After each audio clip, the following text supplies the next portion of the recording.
was still a postdoc with here from California coming, and she came to Seattle, and I think she was investigated whether she's going to be a PI and great scientist. And the person who investigated, of course, was Peter Detweiler.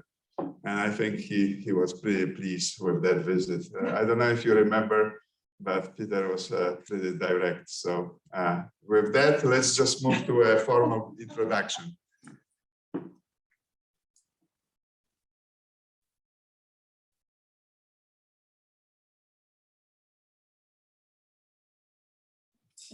Hi, everyone. Thank you.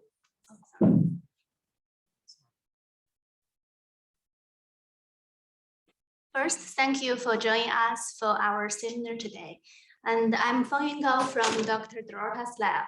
And it is my great pleasure to introduce today's distinguished speaker, Dr. Maureen Burns, professor in the Department of Cell Biology and Human Anatomy and Department of Ophthalmology and Vision Science in University of California, Davis. Dr. Burns received her PhD in neuroscience from Duke University in 1996, working on the mechanism of vesicular release in synapses. Afterward, she joined Dennis Baylor's laboratory at Stanford as a postdoctoral fellow, thus beginning her career in vision science. Over the past years, Dr. Burns has done classic works on the mechanisms underlying the shut-off of G protein cascade in photoreceptor cells of the retina. Her contribution included determination of the active lifetime of rhodopsin in living mammalian roles. Second, determination of the rate-limiting step underlying scotopic vision. 3. Identification of the dominant mechanism underlying the reproducibility of the single photon response. 4. Comprehensive understanding of the single photon response. Spatiotemporal CGMP dynamic and grand unification of animal models. 5. In vivo detection of rapid ultrastructural change and microglia activation in rows with slowed phototransduction deactivation. Current projects in Dr. Burns' lab include phototransduction signaling mechanisms and adaptation in photoreceptors, mechanisms of photoreceptor degeneration, and the mechanisms of macroglia and macrophage recruitment into regions of neural stress in rodent models.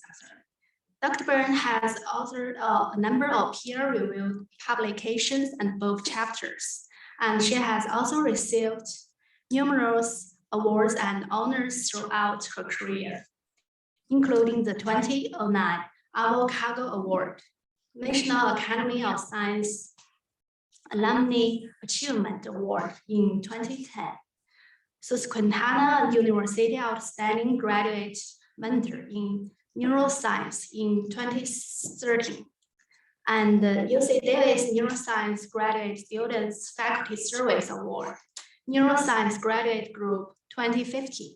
She is serving as a reviewer on multiple NIH study sections and sits on editorial boards of several journals, including Current Opinion of Neurobiology. Please give a warm welcome to Dr. Burns, who will be presenting her talk entitled Monocyte-derived macrophages in the retina, poses of protagonists. Thank you.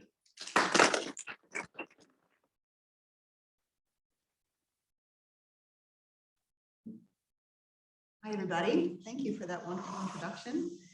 Let me share my screen here.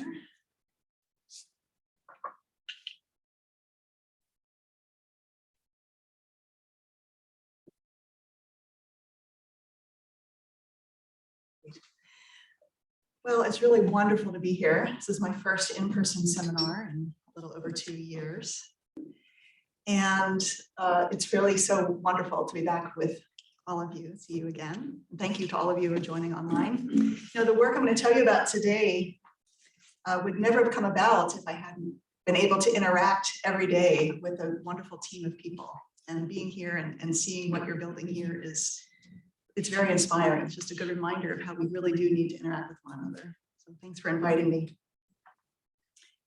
So for many years, as you heard, I've been studying the retina, in particular rod photoreceptors and the rod pathways in the retina. But today I'm going to talk about a non-neuronal cell in the retina. I think if I walk towards the screen, you're not going to be able to hear me. Is that right? Yeah. Okay. Maybe I will point to this. Okay. So in particular, we've been interested in microglia, which are these green cells here. They normally occupy the synaptic layers in the retina, but they're not neurons at all. They're actually resident macrophages of the central nervous system. They enter the central nervous system, including the retina, early in development. They're yolk sac derived, and this makes them very different than other macrophages found in tissues throughout the body that arise primarily from bone marrow, right? What's interesting about macrophages in general and microglia in particular is that in the retina, normally they're very highly branched, and we, so-called resting state. They're highly branched, but they're very dynamic. They're constantly extending and retracting their processes, surveying the environment for environmental changes. And when they sense neuronal stress or debris, dying cells, they transform, they change the morphology, their gene expression, they become highly migratory, this is called activation, and they end up being highly phagocytic. So they engulf debris and dying cells and help clear away the garbage. They can also be anti-inflammatory and release important neurotrophins and other survival factors that help mitigate cell stress and degeneration. So we became interested in microglia when a group of optical physicists at UC Davis, led by Robert Sawadsky, began to build what we call the iPod, right? It's an in vivo ocular imaging facility for rodents. And it was suddenly possible to not only visualize with OCT all the layers of the retina, but then using SLO, look at fluorescently tagged cells like microglia that were moving in time in the same animal. And so we began our studies, just studying normal microglia in a wild type mouse. Here's an example of an on-phos view of OCT. This is the fluorescence equivalent in SLO. And then using adaptive optics, we can zoom in on a particular region of the retina, shown here at higher magnification. And we're actually able to focus through the retina and see distinct populations of microglia in different layers. We've characterized the number of cells, their general morphologies, and their dynamics in the healthy retina. But the interesting part comes, from my point of view, when the photoreceptors begin to die. And for photoreceptor degeneration, in my lab for many years, we've studied arrestin, which is this amazing protein that's been studied for, and Chris can correct me, but probably 50 years at least. It turns off rhodopsin. And when you don't have arrestin, as Jeannie Chen showed many years ago, photoreceptors become very sensitive and they die. So if you rear the animals in 24-hour darkness, the retinas look very normal. Their rods are actually quite healthy, but you expose them to light and they degenerate rapidly. You can lose roughly half the photoreceptors in just a few days, almost the whole retina in about a week. So the approach then is to use the arrestin knockout to make a time-locked induction of degeneration so that we can then follow the time course of the microglial response. And this is very different, and one could argue very non-physiological, right? The way we normally lose photoreceptors in human disease is very gradually over time. But the problem with that is that when photoreceptors are dying gradually, then you have a very heterogeneous population of cells and of microglia, presumably. And so here there was a chance to try to study the activation of the microglia and their transformation in a time-locked manner. We do know, consistent with many other studies, that in the retina, when cells do begin to die, the microglia transform, in the case of arrest and knockout mice, they rapidly lose their branches. Here's an example of a microglial cell in the outer plexiform layer of a healthy retina. And in the arrest and knockout background, after it's been exposed to light for 24 to 48 hours, you can see that these cells are no longer highly branched, highly migratory, and they move to the outer nuclear layer. Here are some retinal cross sections. These are now immunohistochemical studies staining the microglial cells with an antibody called IBA1. And here they are in the normal state in both wild type and arrest and knockout mice that are not yet degenerating. And once the light comes on here at time 0, over a course of hours, the microglia leave their inner retinal locations, migrate out to the outer nuclear layer, and begin to engulf large swaths of cell bodies. And we never see this type of movement in a light-dependent manner in a wild-type mouse. So we could quantify this over time, right? And what we noticed is, of course, we could characterize the number of perpendicular cells moving through the retina that seemed to occur rather quickly, the number of cells engulfing that happened, a little more slowly. But one thing that we really were struck by was that initially you were getting a larger fraction of cells in the nuclear layer, but no net change in the number of IBA1 positive cells until later. So, we were curious about what this increase in cell number was. And when we first published, this was our first study in microglia, and we kind of left it open. Are the cells proliferating, or what's explaining that? We had no idea at the time where it was going to take us. And we started with a set of initial questions that we thought seemed obvious. What are the signals that the microglia are responding to that cause them to move out? And when they get there, are they being helpful or harmful, right? So to begin to answer those questions, we did some just really basic studies, right? Cytokine arrays to look to see what's changing in the retina. So here's an example of one of those arrays where, to our surprise, 12 hours later, even though the retina was getting trashed, there wasn't a lot going on in terms of cytokines. There was really only one shown here that was really dramatically changing, and that was a cytokine called CCL2. So we characterized the time course of CCL2 expression using ELISA, found that it peaked at about 18 hours. We, through a variety of experiments, tracked down where it was coming from. It seemed like it was coming from Mueller cells in the retina, and we've supported that in the years since. I don't have time to get into that today, but I think there's a really interesting Mueller cell story emerging there. But the most important part for this talk was realizing that this wasn't going to tell us anything about how the microglia respond to photoreceptor stress, because the microglia don't express the receptor for CCL2. CCL2 is known as monocyte chemoattractant protein, and its receptor, CCR2, is expressed by monocytes, not microglia. Monocytes, of course, are those bone marrow-derived myeloid cells I referred to at the beginning. We're making them constantly. They have a relatively high turnover throughout our lifetime.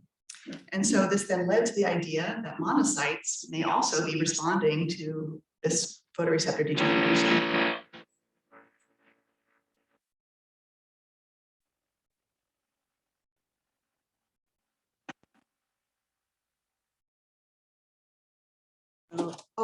Phew. Good. So to test this idea, we bred the arrest and knockout mouse with a mouse that expressed red fluorescent protein behind the CCR2 promoter. And so that took a little while to get that bred up. But then it was, again, a very simple experiment where we simply, raised the animals in 24-hour darkness and then exposed them to light again, as we had done in previous studies. And I should mention that, I really don't call this light damage, if you're noticing, because, classically light damage is very bright. And this is standard, 100 lux lab light, because the photoreceptor rods are so sensitive. What we found, maybe is easier to see here, and on the subsequent slide, at 0 hours in a healthy retina, we could see nothing. But very shortly after light onset, we could see monocytes begin to adhere and roll in along endothelial cells in the retinal vasculature and then leave the vasculature and enter the retinal parenchyma. It's shown probably better here, actually.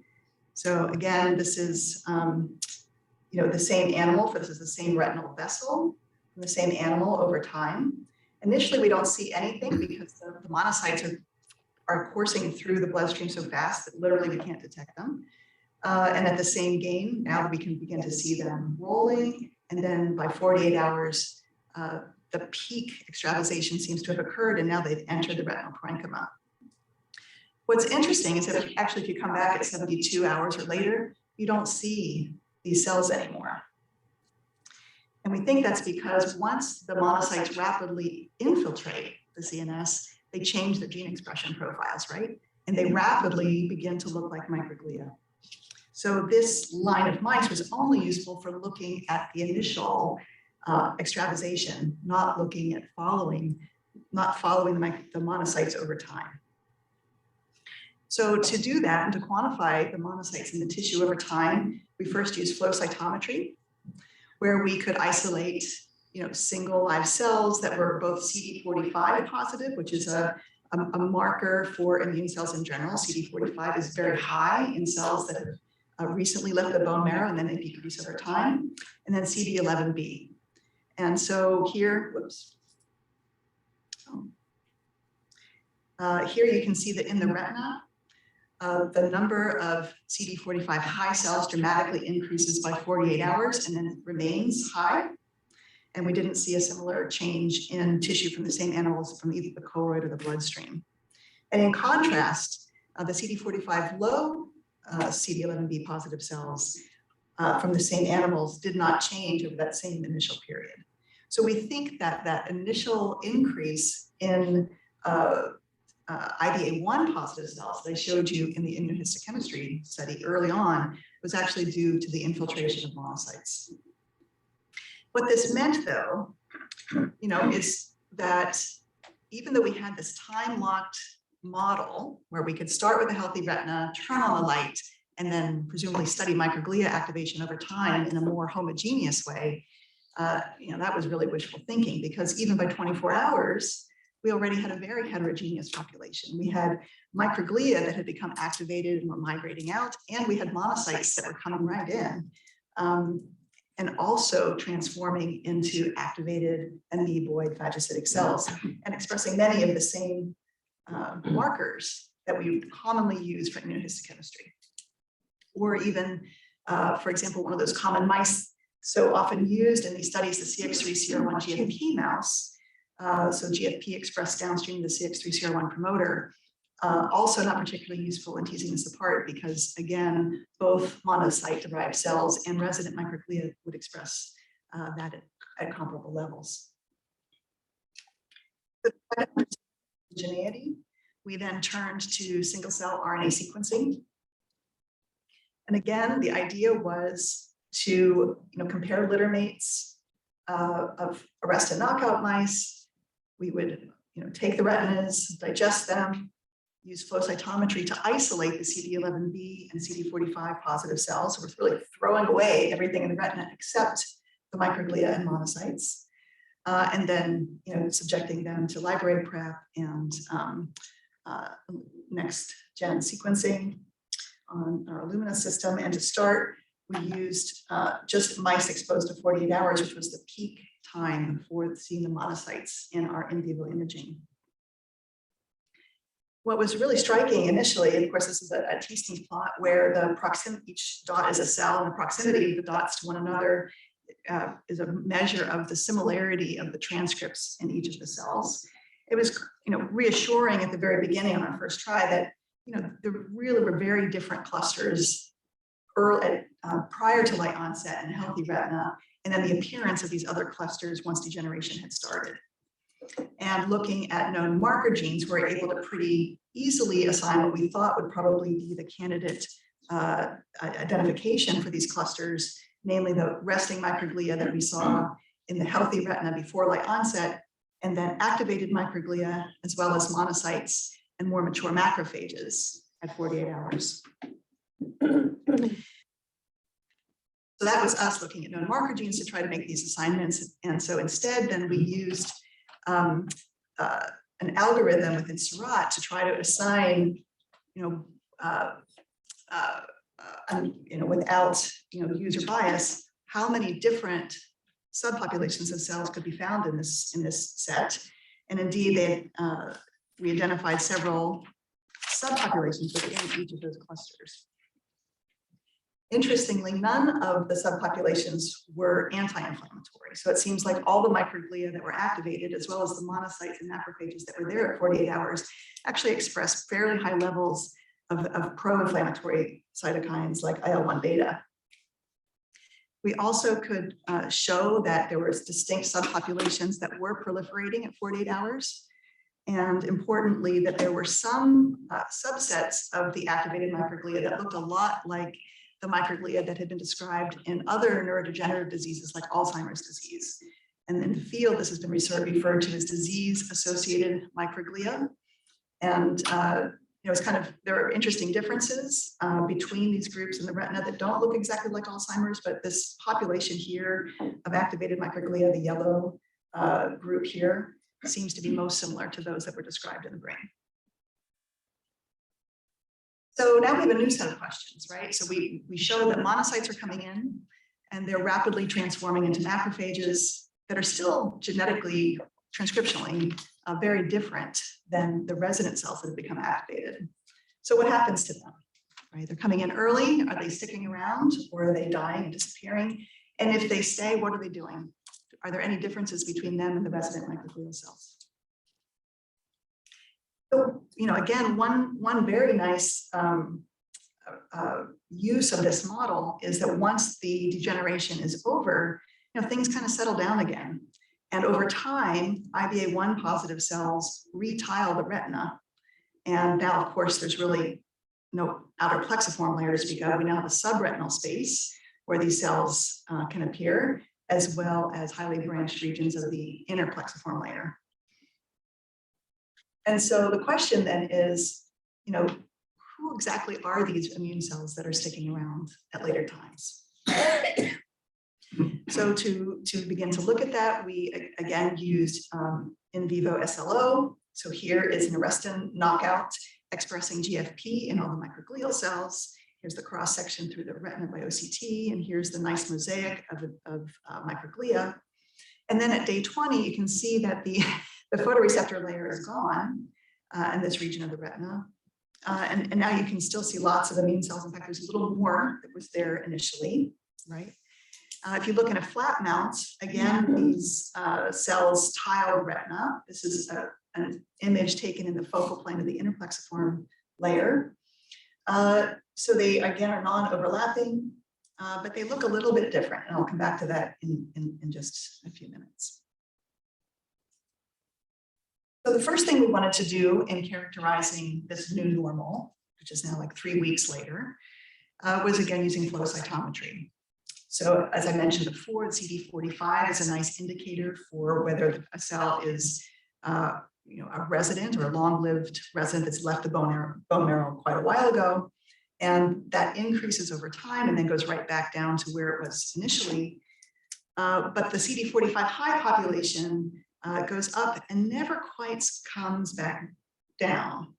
And interestingly, Ly6C, which is also another marker for macrophages and distinct macrophage subpopulations, we can see that there's at least 2 different populations here based on the Ly6C expression, with the Ly6C low population being the one that remains elevated.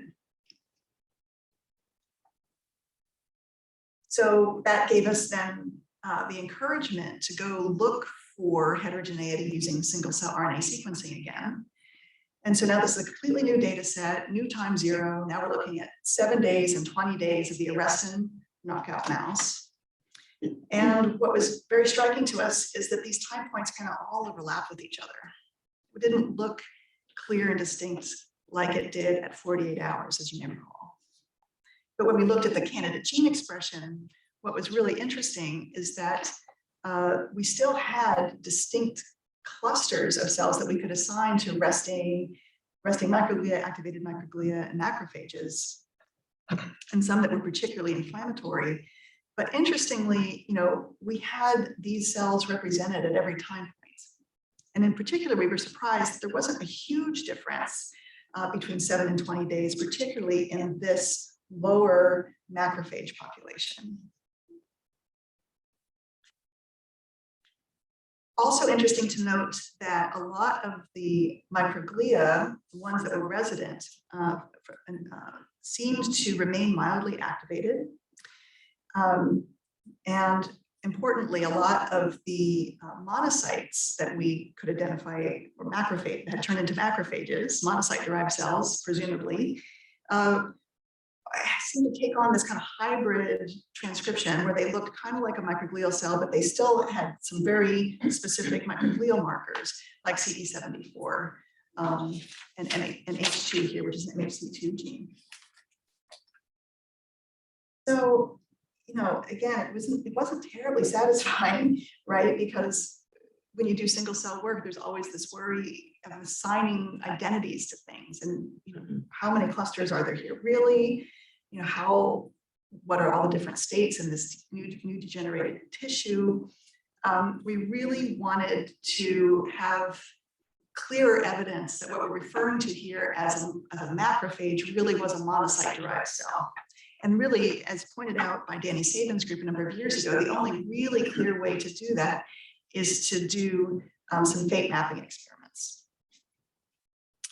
So to do lineage tracing, what we did was to breed the arrestin knockout into a line of mice that expressed YFP in all of the macrophages, but with a Cree system so that we could deliver tamoxifen to then turn on in all of the cells that were expressing AI9, all, again, both monocytes and microglia, then turn on TD tomato in an irreversible way. So that now all of the cells immediately after the tamoxifen would be both green and red. And so then if we wait long enough for the bone marrow-derived cells to turn over, as I mentioned, they're relatively short-lived, so we would wait 60 days and then turn on the light. So at that point, only the long-lived cells, the cells that had already been born when the tamoxifen was given, would express TD tomato. Then we can induce degeneration and wait longer. And then the resident cells, again, should be the ones expressing the TD tomato, and any newly born cells would be the cells expressing only YFP. And in this case, I'm pseudocoloring all the YFP green. So this is not a control experiment. This is a mouse that has normal arrestin expression in this background. At the beginning, after 20 days of light exposure, there's no degeneration. Indeed, all of the cells in the retina, I'll call them here macrophages, but in fact, they almost surely are really macroglia, as I'll show you, because they also express TD tomato now, and there were no cells that expressed only YFP. This is some background, okay? Pretty ugly, but I'll show you the experiment in a minute here. So now here it is again, 20 days in an arrestin knockout when now all of the photoreceptors are lost. All of the resident cells that were there when the tamoxifen were given are now expressing TD tomato. And now actually, if you combine both of these fields together, you can see that there's two very distinct populations. The red ones here would be the resident microglial cells, and the green ones would be the monocyte-derived cells that had entered during the period of degeneration and then taken up residence. Just by eye here, you can probably begin to notice a couple things. One is that they're interspersed. Might be a slightly higher density of green cells here. They're all branched cells, but it was pretty clear to us that maybe there were some morphological differences. Maybe these monocyte-derived cells were actually a little bit different morphologically. Oh, sorry, before I get to that, we did do quantification on this to try to answer, what fraction of the cells in this new normal state were monocytic versus resident. And what was really interesting was that they were roughly equally represented. There were populations of equal number at those later times. Okay, so to begin to ask whether or not they were morphologically any different, Katie Ronning in the lab that was spearheading all of this new homeostasis work did a Scholl analysis to examine both the degree of complexity of wild type resident microglial cells, as well as microglial cells in the arrestin knockout in both healthy retina and after degeneration. And what she found was that indeed, again, by lineage tracing, that these cells defined as monocytic cells, monocyte-derived cells, were consistently, in every metric we've examined so far, consistently less morphologically complex than resident microglia in a wild type mouse that had not degenerated. And interestingly, at these late times, the microglial cells in the arrestin knockout were also slightly less complex, although in many cases this was not yet reaching statistical significance. We're still increasing the N here. So, this then led to the next really important question that we were trying to get at all this time, which was, how are these cells different functionally? Are they different functionally? And how can we begin to understand that? So now I need to back up a little bit and talk about a different model of degeneration that Eric Miller in the lab characterized a number of years ago, where he was using these CX3CR1 mice expressing GFP in all the microglia cells. And these retinas do not normally degenerate, but he could then do a laser damage experiment in a small region of the retina, follow that damaged spot over time in the same animal with OCT, and simultaneously image the GFP expressing microglia at that damaged location over time. And in Eric's work in this PNAS paper in 2019, he characterized the time course of the migration into the damaged region, and then the time course of the recovery of the mosaic. He also looked at the baseline dynamics of the microglia. And then importantly, he was able to come back and look at the function of the photoreceptors in that damaged location and relate that to the time course of the microglial changes. We haven't gone all the way to function in examining the function of the photoreceptor function, obviously, which we couldn't examine here in the arrestin knockout model, but we do want to do lineage tracing eventually to be able to examine the baseline dynamics of these cells down the road. So what Katie did to begin to ask the function of the monocytes that had repopulated the interplexiform layer at these late times was to repeat Eric's paradigm by invoking a local spot of damage. The light intensity here is a little bit different because now we don't have photoreceptors being the primary locus of damage. Instead, it's going to be an interretinal lesion. And the approach is to allow degeneration to occur by just turning on the lights like we've done previously, and then to deliver focal laser damage, and then look at the response of the mosaic to that individual site. And so this is an example of that. Here you can see the spot of damage by OCT, shown here by this increase in light scattering in the internuclear layer. And immediately after, there's really no change in that mosaic, but by the second day, there's a clear clustering at that damaged locus as before. And again, this fades over time and the microglial or macrophage mosaic is restored. The time course so far doesn't look any different than what we were able to see in Eric's studies.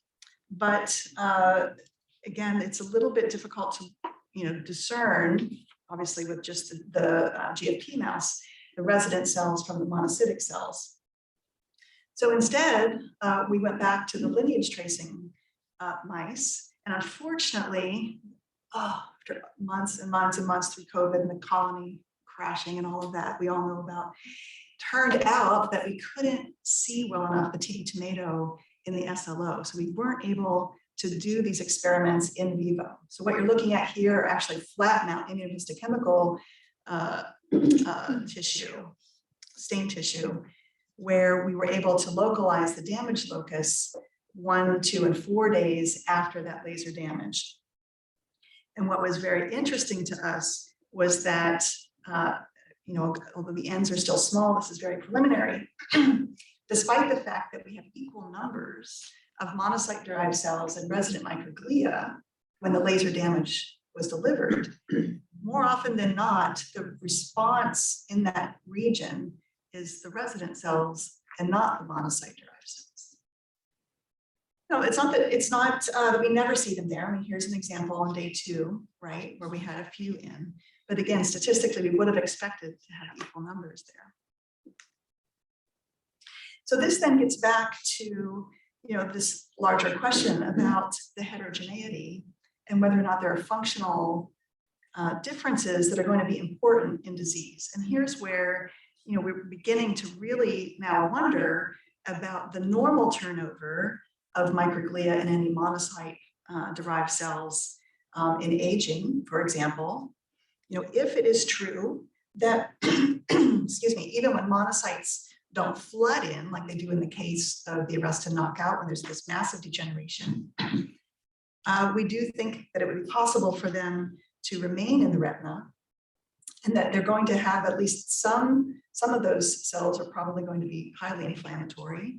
It might help to maintain the microglia in a more activated state than normal. Excuse me. So this then is the big question for the future.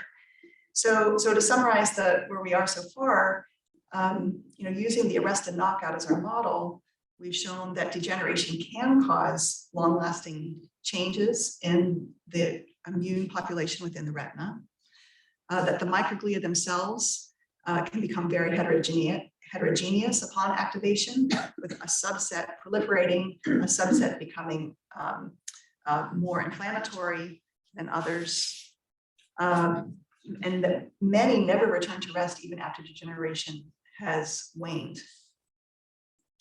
At least in this model, monocytes invade and differentiate into macrophages that look a lot like microglia.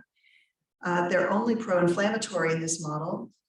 They really pose as microglia, both in terms of the molecules they express and their morphology, but they appear so far to be less responsive to subsequent damage.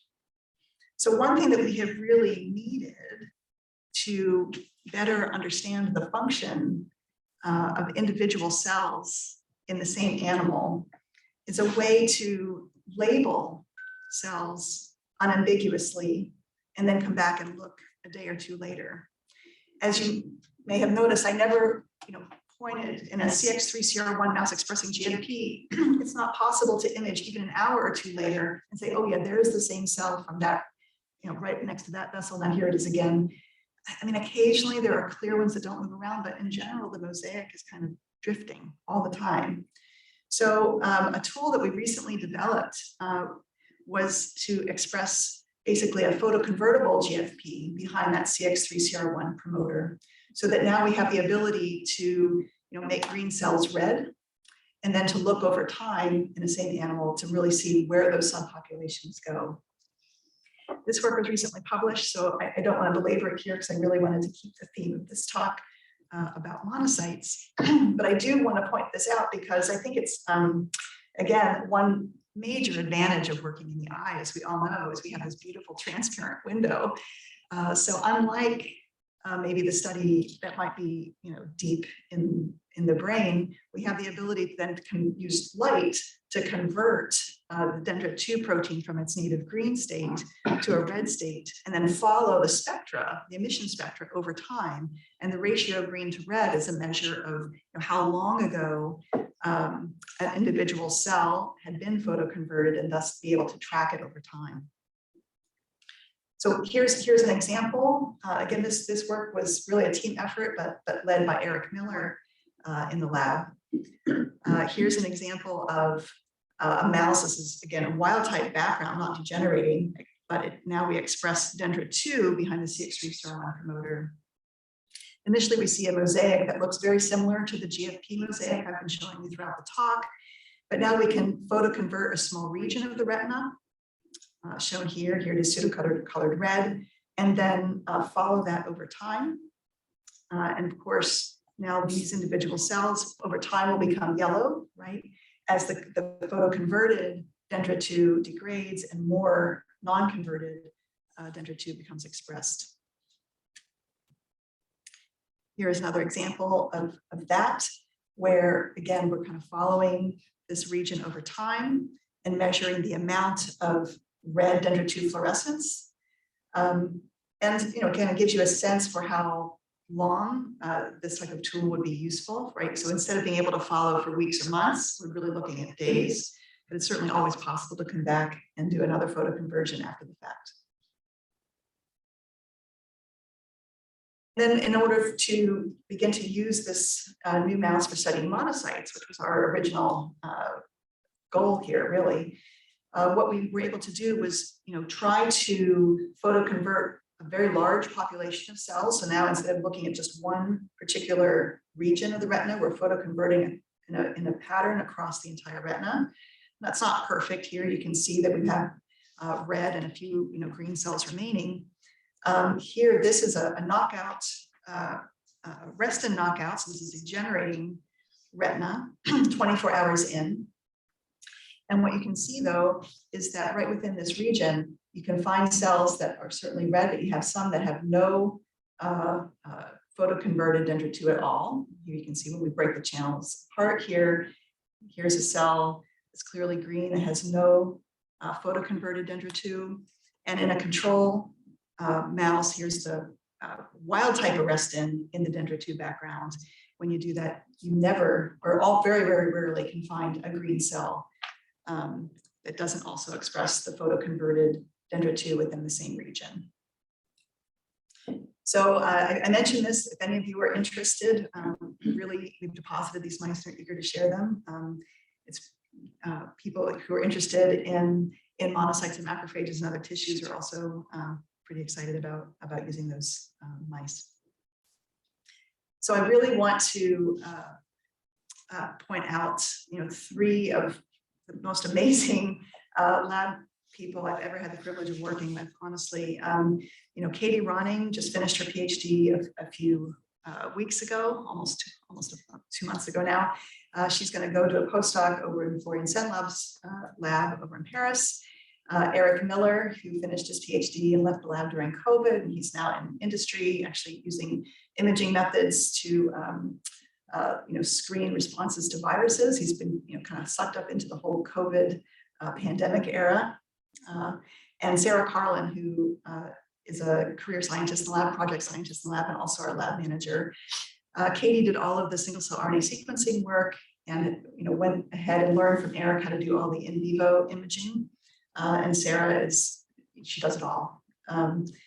One really important thing I want to say about this particular team is they're highly collaborative, and sometimes it takes a little longer to learn to do things yourself, but each of these individuals has that can't fail attitude and have enjoyed being able to learn to do things in our own lab, and with a lot of help from the people around us. So we collaborate, of course, actively with EdQ, who helped to build the iPod facility.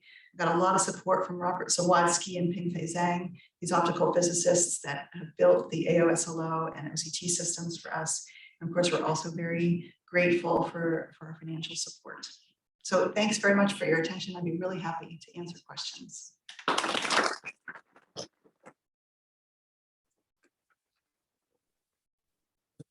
I had a few questions on Zoom, so maybe we'll start with Kosha.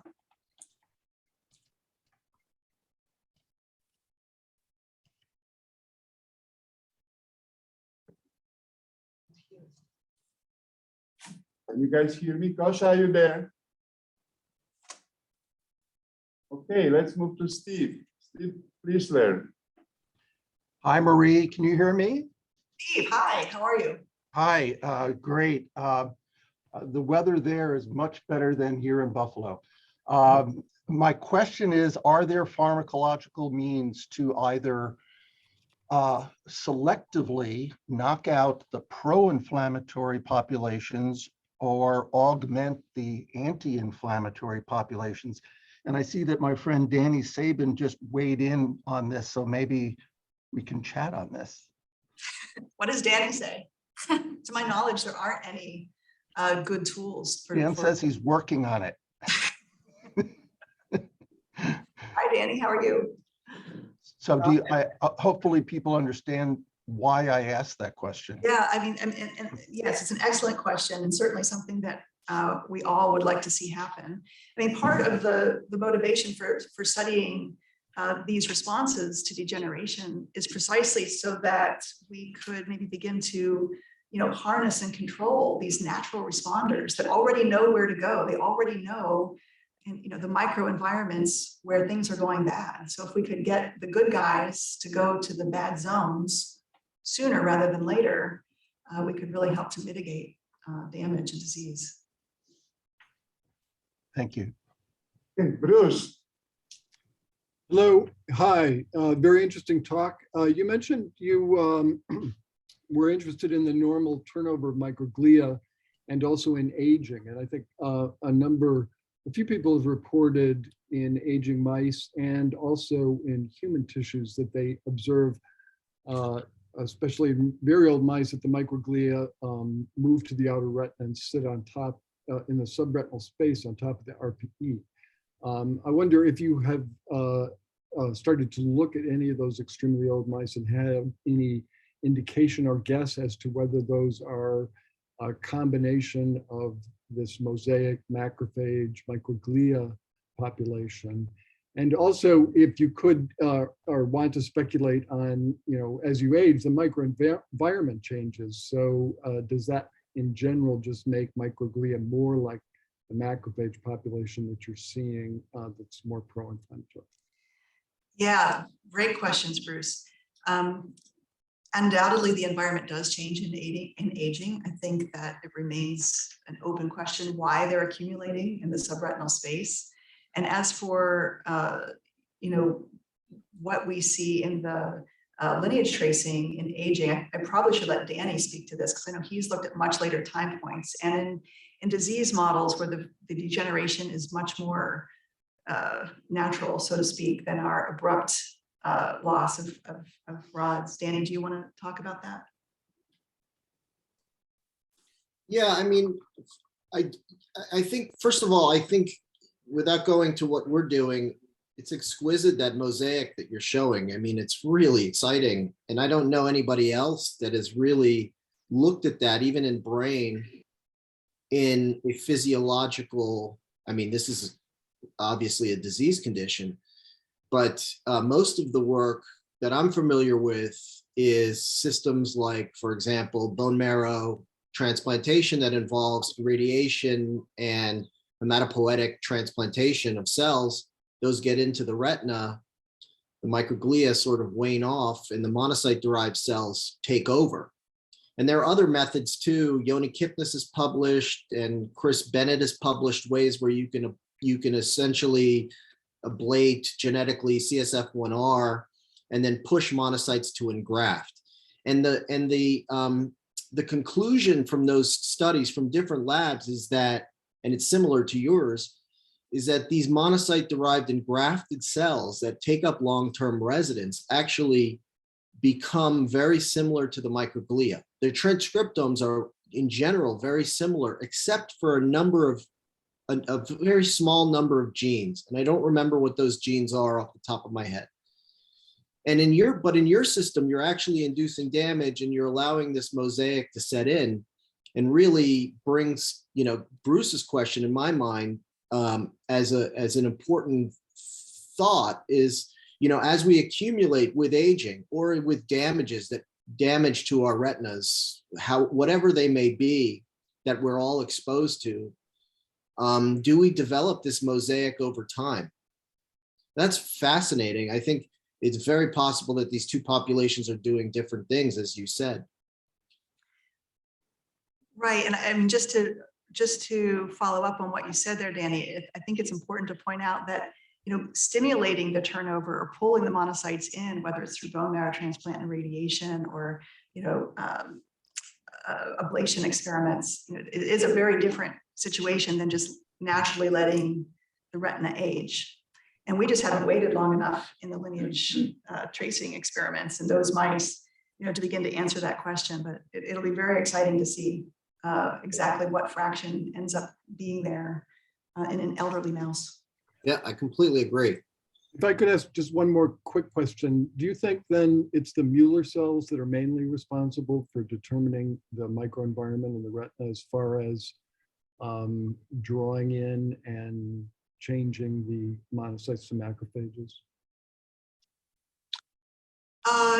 Yes to the first part, and I doubt it to the second. So I do think that in our system, that the Mueller cells are the primary source of the CCL2 early on that is bringing them in. But I think once they're in, probably, well, I just don't know. I can't speak to it, but I would be surprised if it was the Mueller cells that were entirely dictating the transformation from microglia to monocytes. Just because similar, transformations happen in other tissues as well. But obviously, Mueller cells are fundamental for setting the healthy microenvironment of the retina. But I doubt that they're the whole story there. It'll be interesting to see. Thank you. Kosha, are you ready now to answer or ask a question? Looks like she's not ready. So Dominique. Dr. Burns, beautiful talk. Thank you. I want to ask you, when you try to distinguish microglia and monocytes after the damage, like green versus orange or red, did you look through the SLO, right? SLO. Was it inner plexiform or outer plexiform layer, or both of them? Where we see the mosaic that I showed, it's actually both. Both. Mm-hmm. Okay, and because I noticed that in some parts there was, after the damage, there was more of resident microglia. So I was wondering, do they proliferate? So some of them just migrate right towards subretinal space to just fix the mess over there. And what happens with the other ones that stay in the inner and outer plexiform layers? Do they proliferate, or there is an enriched pool because they just monocytes infiltrate there and just transform to microglia? Or how do you see that? Yeah, I wish I knew. So we're currently, and this is something that we also wanted to do with the Dendrit 2 mouse. We haven't been able yet to visualize what happens afterwards, how they go back, do they go back? We do know that there's a subpopulation that's proliferating, but what contribution they make to that final increase in cell number is not clear.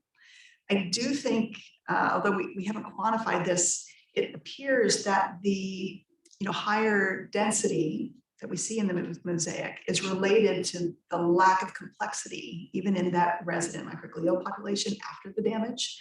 So I think it's going to all be related to what the signals are that dictate the degree of branching and dictate the mosaic distribution. And I think being able to follow them from their activated state back to a more resting state and how much proliferation occurs during that time is a really interesting question. Yeah, I don't know. Just one more quick one. Can we stop monocytes from getting to the subretinal space? Do you have any good means? Like the Dr. Fizer already asked about it, but can we do it? Yes. So there's a couple different ways to kind of deplete the bloodstream from bone marrow-derived cells, and we many groups have done that. We did do that in the arrestin knockout a couple of different ways and prevented the monocytes from coming in. And in the arrestin knockout model, it doesn't affect the rate of degeneration at all, which was, a bit of a surprise. Right. Until then, we thought about the fact exactly how profound the stress is on the photoreceptors. Like, I'm not sure anything could really rescue them. So maybe the fact that the monocytes aren't coming in that model doesn't necessarily address the larger issue. But yes, there are ways to do that. Jorge.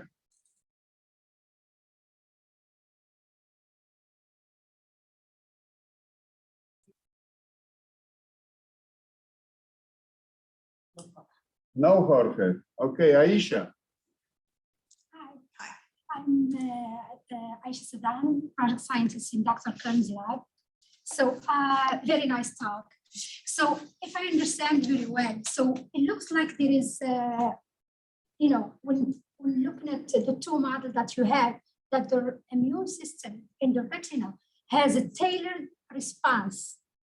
In one, there is a massive degeneration of the photoreceptors. And another one, there is when it's focal, it's affecting primarily the outer plexular layer, right? So that's one thing. The other thing is in the first one with light, not light damage, but almost like light damage, right? So the infiltrating monocytes came in because there is a huge CCL increase in neural cells, but yet the damage is done in the photoreceptors, but not neural cells. Why is affecting photoreceptors rather than neural cells where the CCL2 was increased? So I was puzzled about that. So if I understand your question, you're asking, why are you damaging the photoreceptors and seeing a change in CCL2 in the Mueller cells? Yes. Right. So, the Mueller cells extend processes up around the photoreceptors very intimately. And they're very important for controlling the ion flux of the photoreceptors, particularly the potassium homeostasis. And I do think that they're perfectly poised to sense neuronal stress anywhere in the retina because they span the whole So you think there is a crosstalk between the two? Yes, I do. I can't tell you specifically in this case what is the single ion or molecule that's triggering the Mueller cells to secrete CCL2, but yes, there's definitely crosstalk between the two, and that's what leads to gliosis in any damage or disease. UN. Wonderful talk, Dr. Byrne. You really showed beautiful images that answered a lot of our confusion. So I actually have a question. Have you tried sorting your green and red label cells of a different population of microglia monocytes-derived macrophage and look at the RNA-seq profile of these different two populations? And the other question is related to this M1, M2 phase of polarization of macrophage. Have you seen whether the change of those polarization during inflammation and the resolution phase after degeneration? Right, so two different questions there, both good questions. The last one, whether or not we can see M1 and 2 type transitions during the new normal, the state, the new homeostasis that's established, and the answer so far is not really. And in terms of whether or not we can use the lineage tracing mice, if I understood your question correctly, can we do flow cytometry on those mice and then do single cell sequencing on those two sorted populations? And that's exactly what we want to do. We haven't done it yet. Yeah, but that should address both of those questions. Thank you so much. Thank you so much for the really amazing talk. So kind of springboarding off of Yuan's question, post-sorting, could you also do like a secretomic analysis of different cytokines that they produce and see if, for example, like on a molecular level or a secretomic level, they differ more than on a transcriptomic level? Yes, I mean, presumably yes, but I don't know that we would have enough cells to do that. I just don't know what the threshold is there for detectability. I'm not that familiar with it, but we've gotten a lot better just in the last few months at the recovery of cells. And I'm actually pretty hopeful that maybe that would be possible. It's a good idea. And then do you also see like differences in phagocytic markers, even if the like relative expression change is not as pronounced as like some of the other genes that play a role in like the PCA? Yes. Yes, exactly. We do, which kind of led it kind of, and only in certain subpopulations, not uniformly so, which kind of then led us to really want to see kind of a fading of that phenotype after the initial bout of damage, as those monocytes are kind of assuming a more microglial phenotype. Yes, absolutely. Absolutely. It's almost like they're just mildly activated. Mm-hmm. So it's up a little bit in that population. They never really quite go. And do you think that, sorry, one more question. Do you think that that network also differs considerably, that kind of hybrid network or mosaic of infiltrating versus initial like tissue resident cells? do you think that those ratios change, or presumably the profiles change, if you have a model that you just have sustained long-term degeneration or like multiple bouts of degeneration? I was thinking with the laser experiments, you could maybe like do successive challenges with light-induced damage. Yeah, that's a good idea. We haven't done that. I'm trying to think if anybody else has done that kind of induced second damage. Yeah, I to guess the it would just be population. interesting to parse out those phenotypes. Yeah. Whether those phenotypes change with successive bouts of like damage and then attempts at repair or something like that. Thank you, Zach. Pablo, are you there?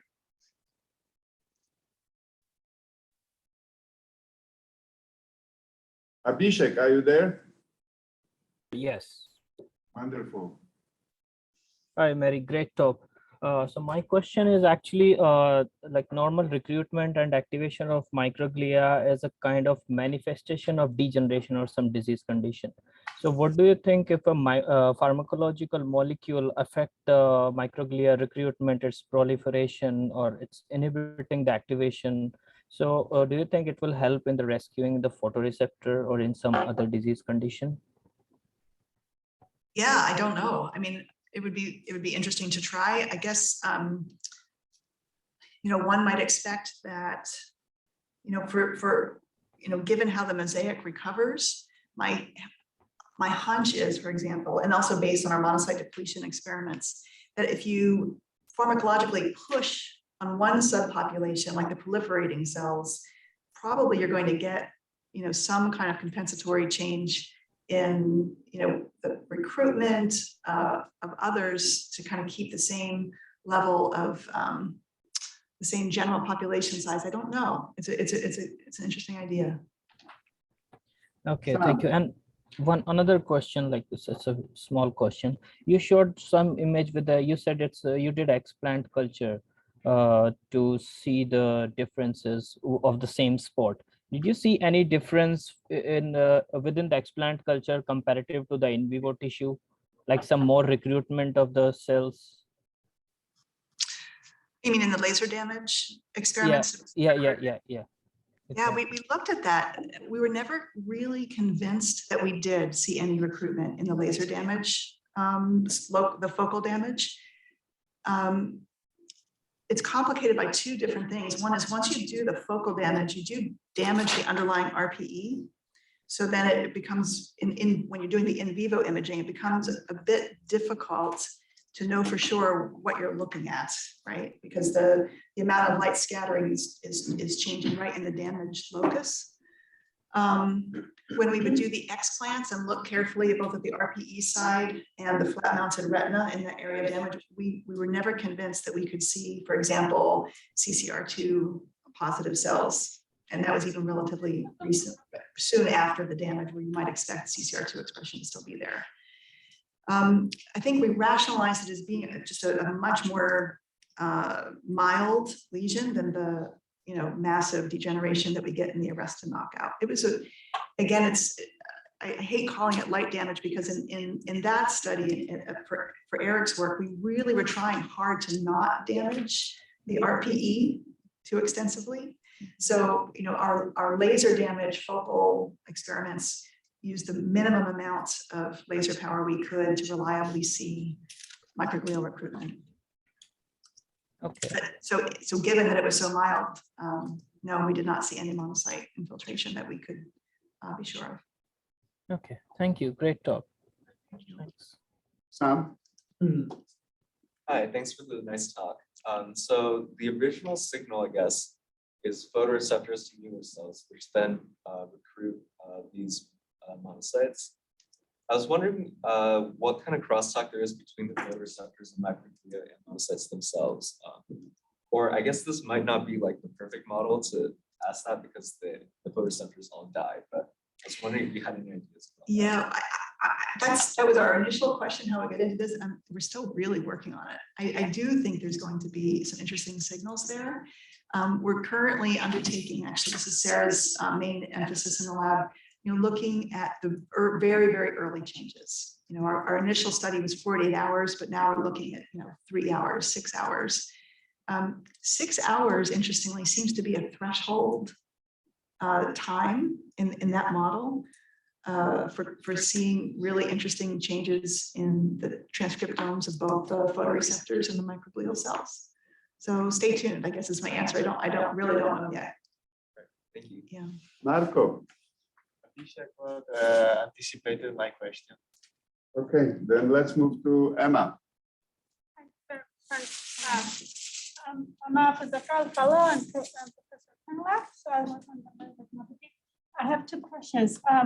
The first one is I got very striking about how you have a B5-6 response of the monocytes coming to the retina when the photoreceptors are still present and stressed out, and that's your highest rate. I will expect that after damage, the monocytes will come back later to start eating all those dead photoreceptors, but it wasn't the case. And it's following on some questions, I was wondering if when the photoreceptors were still present, the stress out were attracting, communicating more with those monocytes. Have you looked at what is the secretome of the photoreceptors at that stage?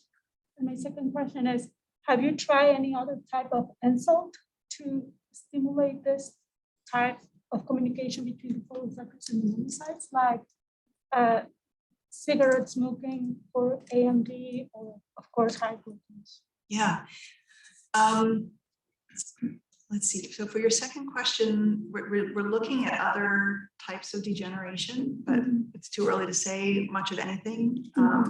But that is the big question: is how applicable is what we're learning here going to be to those other types of diseases? It is a really interesting point what you make about the fact that the monocytes come in only at the front end, and it's also really interesting, that ELISA that I showed, that the CCL2 expression is peaking in the Mueller cells at 18 hours. So why is it going down? Because certainly all the photoreceptors are still there and croaking, right? So it coincides. I mean, the CCL2 time course and the monocyte infiltration time course match, but I don't know what's changing that the Mueller cells are actually stopping. That's a good question. Don't know. All right, let's have a last question, Cesare. Hello, it's a great topic. One question, please. An idea if